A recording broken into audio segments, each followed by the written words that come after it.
ہمارے حلقے کے PS-35 کے ممتاز علی چانڈیو صاحب کے ساتھ ان سے پوچھتے ہیں کہ اس ٹائم موجودہ حکومت جو ابھی نشے و فراز میں جا رہی ہے ان کا کیا خیال ہے اس بات؟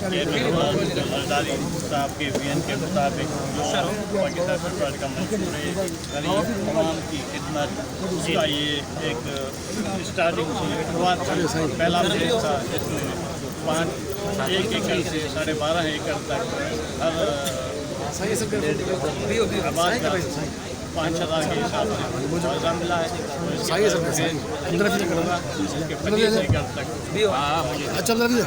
یہ سر سروے ہو رہی ہے وہ بھی 1 مہینے سے پہلے اس کی بھی اناؤنسمنٹ کی جائے گی. پورے جس کے سروے میں صرف میرٹ کی بنیاد پہ اس پہ آرمی کا بندہ بھی تھا, پولیس کا بندہ بھی تھا, ریونیو کا بندہ بھی تھا اور ایک سوشل موبلائزر بھی ان کے ساتھ ہے NGO کے.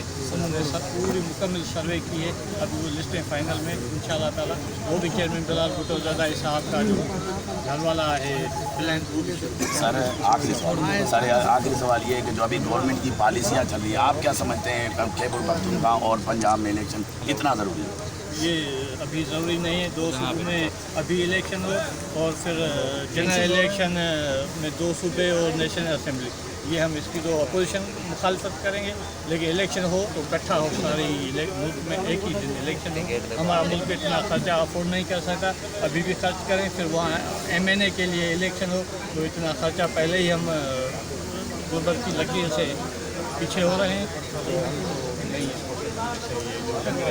ٹھیک ہے, جیسا کہ ہم موجود تھے یہاں کے MPA ممتاز چانڈیو صاحب کے ساتھ, انہوں نے بتایا کہ اس ٹائم جو PDA میں یا وفاقی حکومت کا جو مطالبہ الیکشن کا وہ اس کو مسترد کر دیا, بلکہ اس نے یہ کہا کہ ہم اپوزیشن کے طور پر اسے مسترد کرتے ہیں. رانا عبدالجبار, وائس نیوز, نوشہر افروز.